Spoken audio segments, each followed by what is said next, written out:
क्योंकि भगवान जब दया बख्शेंगे, जब आप सच्चे दिल से यो मान लोगे Kabir is God, nothing else, और कोई मदद कर भी नहीं सकता।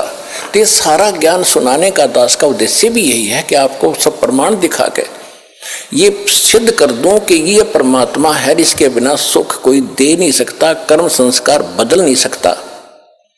और ये अब आपको मिल गया, इसका विधि मिल गई। ये दास ने जो विधि बता दी, ये भगवान मिल गया आपने। जैसे पानी प्राप्त करना है, पानी प्राप्त करने के लिए हैंडपंप लगाने की विधि बता दी। हैंडपंप सफल कर लिया तो पानी मिल गया, राम मिल गया आपको, यहीं पर राम मिल गया। और वहां सतलोक में जाओगे तो वहां तो परमात्मा है ही सब कुछ आपका। ये काल का लोक है, इसे बाहर निकाल कर आपको सुख होगा। यहाँ सुख तो ये अस्थायी है, यहाँ सुख भी दे देंगे, राजा बना दिया फिर गधा बन जाएगा। परमात्मा ऐसी गलती ना करें, आपको ऐसा नहीं देंगे। अब भगत हो गए तो अपने हिसाब से तुम्हें यहाँ से निकालने के तरीके अपनाओगा। यहाँ की जो आवश्यक सुविधाएं वो अवश्य देगा, दयालु है। लेकिन आप मांगोगे बकवाद तो वो नहीं देगा, तो उसको मालूम है। जैसे अब्राहिम सुल्तान अदम कितना बड़ा राजा था, कितना सुख था, उसको मालूम था ये पुण्यात्मा पिछले पुण्य को भोग रहा है, बकवाद में लगा हुआ है। 16,000 तक ब्याह करवा लिए उस मूर्ख ने थोड़े से जीवन के में है। और फिर फूला फूला खूब धनवत था पिछले संस्कार का, पिछले दान पुण्य कर रखे थे उसने। जब वो सम्मन वाली आत्मा थी, फिर शेर खां नाम का एक राजा बना शेरवान शहर में, शेर। और फिर उसके बाद फिर उसके दान करवाया दाता ने। कभी फिर सुनाएंगे कथा, जो पुराने उनको मालूम है। उसी पुण्य से राजा बना हुआ था, उसे भोग रहा था, फिर वो गधा बनता जाए। फिर मालिक ने उस प्यारी आत्मा को उस नरक से निकाला, राजपद छुटवाया, उसके पीछे पड़ गए। और जब उसने ज्ञान हुआ तब उसका समझ में आया सचमुच मैं तो गधा था, कति बेगार कर रहा था। फिर परमात्मा ने कह भी दिया था कि जा अब्राहिम, अब ज्ञान तुझे होगा तो राज कर ले। हाथ जोड़ लिए दाता, अब उस नरक में ना जा, भेजो। अब तो पता लग गया, मजदूरी कर लूंगा, लकड़ी तोड़ कर बेच के गुजारा कर लूंगा दाता, तेरा आपका साथ रहे मेरे। मोक्ष चाहिए मुझे, अब कुछ नहीं चाहिए। और हम मांगे भगवान से ये दे दे, ये दे दे, वो दे दे, मांगने की जरूरत नहीं। आने के बाद या तो आपने मांगने की जरूरत नहीं, बालक नहीं, आप उसके बच्चे हो। आज आप उसके बच्चे होगे, बेटा बेटी होगे। जिस दिन आपने यहाँ नाम ले लिया, 2 प्रकार के बच्चे होते हैं। एक तो शरीर से, उसको बिंद के कहते हैं, और एक नाद के, नाद जो वचन शब्द के। तो आज आप इस दास के माध्यम से वचन के बेटा बेटी होगे, मेरे बेटा बेटी होगे। तो भगवान के बेटा बेटी हो, थोड़ा दादा हो गए ना, समझो वो के दूर है। और परमात्मा कहते हैं एक लेवा एक देवा दूतम, कोई किसी का पिता नहीं पुत्रम। जैसे सुखदेव ऋषि को ज्ञान था और व्यास जी के घर उसका जन्म हुआ, उसकी पत्नी के गर्भ से 12 वर्ष में तो मां के गर्भ से बाहर आया था। अब देखो पुण्यात्माओं, ज्ञान हो गया, ज्ञान तो करा देते हैं सभी, भाई भगवान की भक्ति करो नहीं तो ये हो जाए। अब ज्ञान हो गया, समाधान नहीं तो खा का वो ज्ञान। अब सुखदेव ऋषि को गर्भ से ही पता था कि बाहर जाते ही मैं अचेत हो जाते हैं, और ब्रह्मा विष्णु महेश से निकल रहे रजोगुण ब्रह्मा सतगुण विष्णु तमोगुण शिव, ये गुण ये हमें अचेत करते हैं। फिर हम भूल जाते हैं उद्देश्य को। अब मुझे याद है कि मनुष्य जीवन केवल परमात्मा पाने के लिए मिला है। बाहर जाकर परिवार मोह में फंस जाते हैं, भगवान भूल जाते हैं। इसलिए माँ के गर्भ से निकलते ही 12 वर्ष के शरीर एकदम बाहर आते, 12 वर्ष का शरीर। पहले तगड़ी तगड़ी माताएं भी तगड़ी तगड़ी होती थी, और नाल को अपने कंधे पर डालकर उठकर चल पड़ा। सुख वेद व्यास जी ने कहा कि बेटा 12 वर्ष इंतजार की, तेरी पुत्र होगा। ऋषियों को पता लग जाता है बेटा है कि बेटी, उनकी दिव्यदृष्टि काम करती थी। पहले ये कोई था ही नहीं, लड़का ना हो लड़की ना हो, कोई हो मालिक थे, ये डिस्टर्बेंस नहीं थी जो अब शुरू कर रखी है अनजानपने में। तो सुखदेव ऋषि ने कहा था कि एक लेवा एक देवा दूतम, और कोई किसी का पिता नहीं पुत्रम। ऋण संबंध जुड़ा एक ठाठा, अंत में सब 12 बैठा। कि पिताजी ना जाने कितनी बार तू मेरा बाप और मैं तेरा बेटा हो लिया। ना जाने कितनी बार मैं तेरा बाप और तू मेरा बेटा हो लिया। ये पूरी चिट्ठी मेरे पास है। और इब क्या गलती करूं नहीं, मैं शक्ल भी ना देखूं तेरी बाप, मेरी मोह हो जाएगा आपके अंदर। यूं कहकर पिछले संस्कार से सिद्धि से उड़कर चला गया। पिछला बैटरी चार्ज थी। अब उसको ज्ञान भी था। राजा जनक गुरु भी बना लिया और फिर भी मोक्ष नहीं, क्योंकि राजा जनक कोई ज्ञान नहीं था कि जितना ज्ञान था बता दिया। विष्णु का पुजारी था, विष्णु लोक में वो चला गया राजा जनक, विष्णु लोक में सुखदेव चला गया। अब राजा जनक को परमात्मा उस समय भी मिले थे, लेकिन जब घने ठाठ से थे, वो समय नहीं था जो दास आपको यहां लाना चाहता है कि ये समय था मोक्ष का। अब राजा जनक जो थे पहले सतयुग में राजा अम्बरीश थे, वो भी विष्णु पुजारी थे। और ये दुर्वासा जैसे ऋषि तोब थे, बड़ी सिद्धि वाले थे, सब उस तो डरते थे। अम्बरीश ऋषि ऐसे साधक थे, शील संतोष के थे, पिछले जन्म के संस्कारी थे।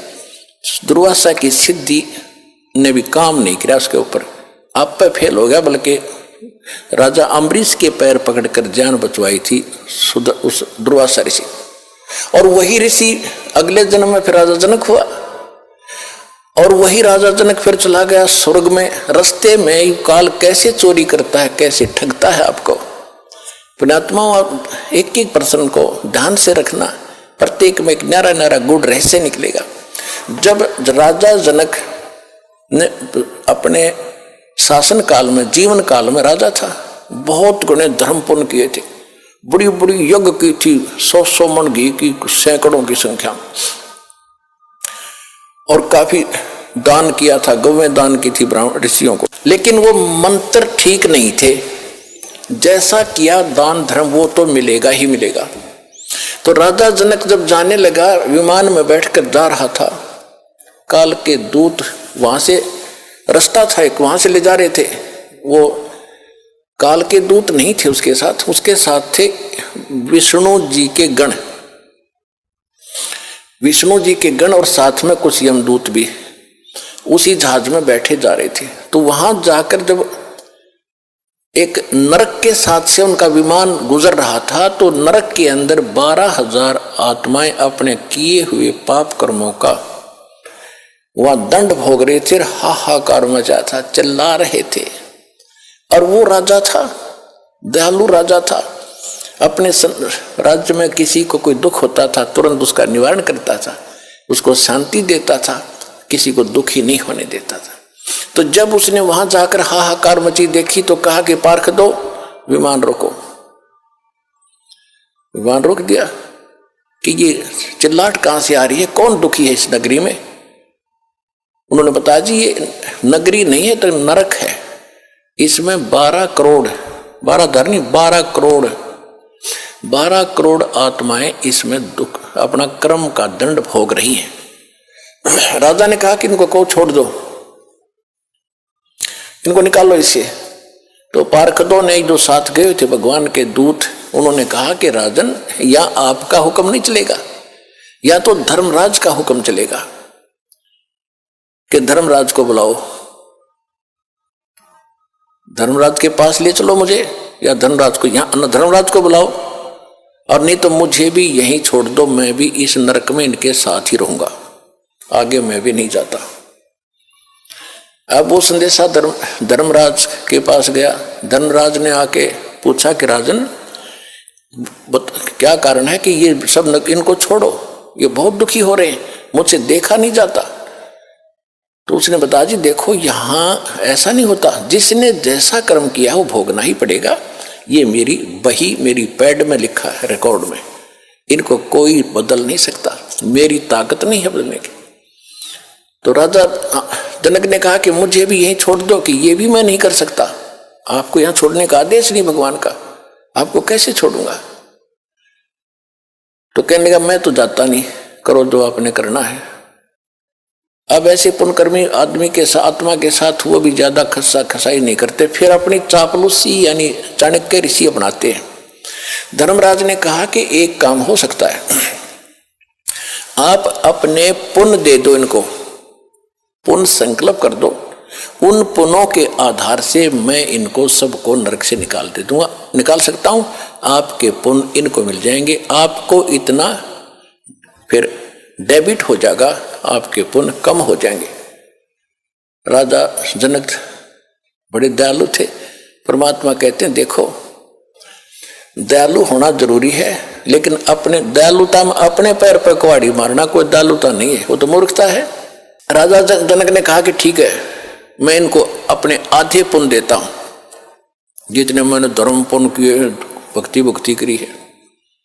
ठीक है, उसने उधर से काट के उन सब का बांट दिए, आधे पुण्य 12 करोड़ में बांट दिए।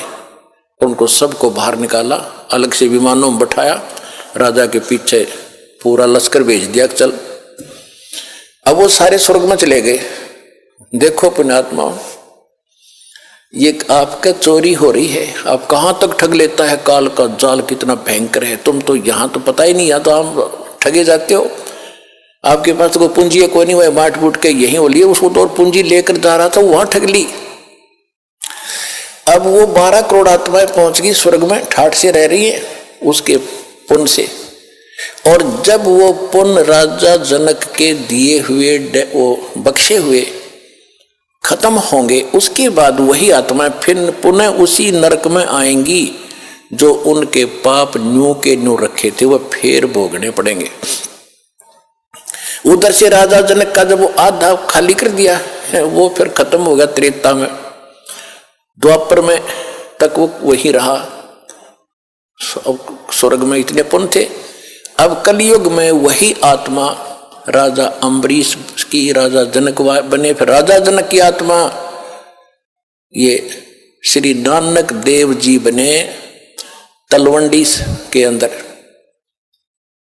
तलवंडी पंजाब यानी पाकिस्तान के अंदर एक तलवंडी गांव है, वहां पर एक कालू राम मेहता खत्री यानी अरोड़ा, उसके घर जन्म हुआ।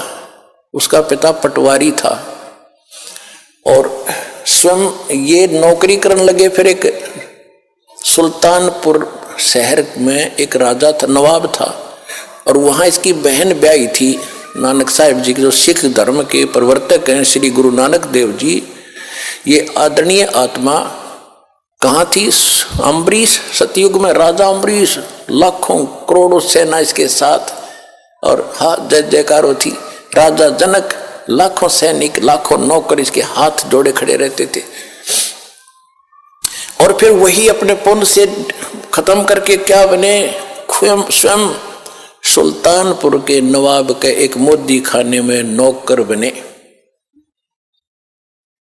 अब परमात्मा याद दिलाते रहे, बड़ी आत्मा अब सुन ले इस विधान को जो हम बताने जाते हैं, चाहते हैं। जब तक हम कबीर परमात्मा की भक्ति नहीं करेंगे, मोक्ष नहीं हो सकता, चाहे कितना कुछ बन ले। अब नानक साहिब जी मोदी खाने में नौकरी करते थे। सुल्तानपुर शहर के पास एक नदी बहती थी, बेई नदी। वहां सुबह सुबह सभी उस शहर के लोग स्नान करने जाते थे। परमात्मा काशी में प्रकट थे उस समय कबीर जी। एक वहां पर मिले, जब नानक साहिब जी स्नान करने गए थे तो पहले दिन तो चर्चा हुई कि मैं कबीर हूँ, काशी में रहता हूँ, धानक का काम करता हूँ, मैं तो आपसे ज्ञान पूछने आया हूँ, मुझे ज्ञान बता दो, मुझे ज्ञान का पता नहीं है, आप तो महापुरुष हो, बड़े भक्त हो। गुरु नानक देव जी जो थे ये हिंदू थे, कालूराम मेहता के इनके घर जन्म था, और इन्होंने ब्रजलाल पांडे से गीता पाठ पढ़ा, गीता पढ़ा करते थे, उसका ज्ञान सुना करते थे। उसके आधार से विष्णु जी को पूर्ण परमात्मा मान लिया था। श्री कृष्ण जी भी विष्णु अवतार माने जाते थे। तो ये बातें हो के परमात्मा चले गए। दूसरे फिर कुछ दिन के बाद फिर उस दिन परमात्मा ने सारी बता दी थी कि विष्णु की यह स्थिति है, कृष्ण की ये स्थिति है, इसे मोक्ष नहीं हो सकता। और गीता में ये खुद गीता ज्ञानदाता कहता तू उसकी शरण में जा तब तेरा मोक्ष होगा। वो कौन है? मुझे इसका ज्ञान बता दो, फिर मैं आपको गुरु बना लूंगा। तो उस समय तो नानक जी को दुख हुआ, क्योंकि और भी बैठे थे सरोता। तो कबीर साहब उठकर चले गए कि ये नाराज हो जाएगा, आगे नहीं सुनेगा। लेकिन रात को चक्कर बंध गया कि ज्ञान सारा का सारा सच्चा, मैं तो गलती कर रहा हूं, अब के वो कभी आए, किसी प्रकार मुझे दर्शन दे, सारा ज्ञान सुनूंगा। कुछ दिनों के बाद फिर इसी प्रकार स्नान करने के लिए उसी प्रतिदिन जाते ही थे। 3-4 महीने के 6 महीने के बाद उनकी खूब तड़फ देखकर परमात्मा जिंदा महात्मा बना का रूप बनाकर उसी बेई नदी पर चले गए जहां वो स्नान करने की तैयारी कर रही थी। तब वहां से सतलोक लेके उन्होंने छलांग लगाई दरिया में नहाने के लिए। परमात्मा ने उनको वहीं से अदृश्य कर लिया, स्वयं भी साथ लगा दी छलांग, अदृश्य कर लिया और शव को कहीं और रख दिया अपस्ट्रीम में जिधर से जल आ रहा था। लोगों ने सोचा, वहां स्नान करने वाले सैकड़ों की संख्या में नगर के लोग थे, उन्होंने देखा कि बाहर आया नहीं, नानक जी डूब गए, नानक डूब गया, नानक जी डूब गए। उसकी बहन को बताया, उनके बहनोई को बताया, जयराम नाम था उसकी बहनोई का, नानकी नाम था इनकी बहन का। हाहाकार मच गई, राजा ने भी गोताखोर भेज दिए, जाल लगावे, वो खोदे नीचे ने, वो शरीर धर रखा 3 किलोमीटर ऊपर ने बन में, तो वो नहीं पाया। 3 दिन झक के बैठ गए, सबने मान लिया कि नानक जी डूब कर मर गए और वो ले गए सतलोक में परमात्मा। वहां से फिर वापस छोड़ा तीसरे दिन, तब उस प्यारी आत्मा का मोक्ष हुआ। तो पुण्यात्मा, इस सारे ज्ञान को समझ कर आपको पता चलेगा कि अब वो समय है जब मोक्ष मिलेगा। और जब तक हम कबीर साहब की शरण में नहीं आएंगे, इसको नहीं पहचानेंगे, मुक्ति नहीं हो सकती। चाहे कितना शर पटक लो, ऋषियों ने कितना समय बिता दिया जंगलों में, हो शरीर कितना कष्ट दिया, सुख के पंजर हो गए, भगवान नहीं मिला। फिर सिद्धियों से खेलने लगे, सिद्धि मिल गई हठ योग करने से, फिर इसमें ये अपने एक दूसरे को प्रभु पाक गए। ये सिद्धि तो एक आने के नहीं, हमने ये सिद्धि आपकी भक्ति में खूब आवेंगी। जो दास आपको मंत्र बता रहा, इनका प्रयोग नहीं करना, नहीं तुम्हें नाश का कारण बन जाएंगे। इन सिद्धि माने इस ताकत से हम सतलोक जाएंगे, नहीं तो यही पंचर हो जाएगा फिर ये।